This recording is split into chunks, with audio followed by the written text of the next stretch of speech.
വിവാദങ്ങളുടെ പേരിൽ അല്ലു അർജുന്റെ പ്രതിച്ഛായ തകർക്കാൻ പലരും ശ്രമിക്കുന്നുവെന്ന് കേന്ദ്രമന്ത്രിയും BJP MPയുമായ അനുരാഗ് ഠാക്കൂർ. ഇന്ത്യൻ സിനിമയിൽ തെലുങ്ക് നടന്മാരുടെ സംഭാവനകൾ പറഞ്ഞറിയിക്കാൻ കഴിയാത്തതാണെന്ന് അനുരാഗ് ഠാക്കൂർ കൂട്ടിച്ചേർത്തു. ഇന്ത്യൻ സിനിമയെ ലോകശ്രദ്ധയിൽ കൊണ്ടുവരാൻ തെലുങ്ക് സിനിമകൾ ഒരുപാട് സഹായിച്ചിട്ടുണ്ട്. എന്നാൽ ചിലർ അവയെ താറടിക്കാൻ ശ്രമിക്കുകയാണെന്നും അഭിപ്രായപ്പെട്ടു. പുഷ്പ 2 സിനിമയുടെ പ്രീമിയർ ഷോയ്ക്കിടയിലുണ്ടായ തിക്കിലും തിരക്കിലും അകപ്പെട്ട് വീട്ടമ്മ മരിച്ചതിനെ തുടർന്ന് തെലങ്കാന പോലീസ് അല്ലുവിനെതിരെ നടപടി സ്വീകരിച്ചിരുന്നു. കഴിഞ്ഞ വർഷമാണ് അല്ലു അർജുന് ദേശീയ പുരസ്കാരം ലഭിച്ചത്. ചിരഞ്ജീവിക്ക് ലൈഫ് ടൈം അച്ചീവ്മെന്റ് പുരസ്കാരവും ലഭിച്ചു. ലോകമൊട്ടാകെ അവരെ അഭിനന്ദിച്ചു. കൂടാതെ RRR, പുഷ്പ, KGF, ബാഹുബലി എന്നീ സിനിമകളും ഇന്ത്യൻ സിനിമയ്ക്ക് പെരുമ നേടിത്തന്നു.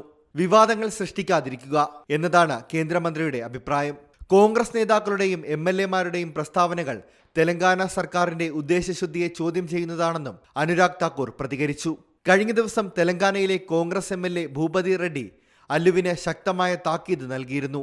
മുഖ്യമന്ത്രി രേവന്ത് റെഡ്ഡിയെക്കുറിച്ച് തെറ്റായ കാര്യങ്ങൾ പ്രചരിപ്പിച്ചാൽ അല്ലുവിന്റെ സിനിമകൾ സംസ്ഥാനത്ത് റിലീസ് ചെയ്യുന്നത് തടയുമെന്നും അദ്ദേഹം മുന്നറിയിപ്പ് നൽകി.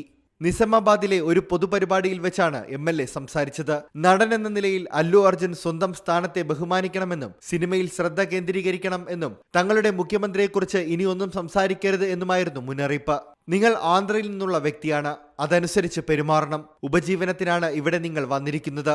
ഭരണകക്ഷി MLA എന്ന നിലയിലാണ് സംസാരിക്കുന്നത്. അതിനാൽ ഞാൻ നൽകിയ സ്ഥാനം മാനിക്കണം. നിങ്ങളൊരു അഭിനേതാവാണ്. നിങ്ങൾ നിങ്ങളുടെ ജോലി ചെയ്യുക, ജീവിക്കുക.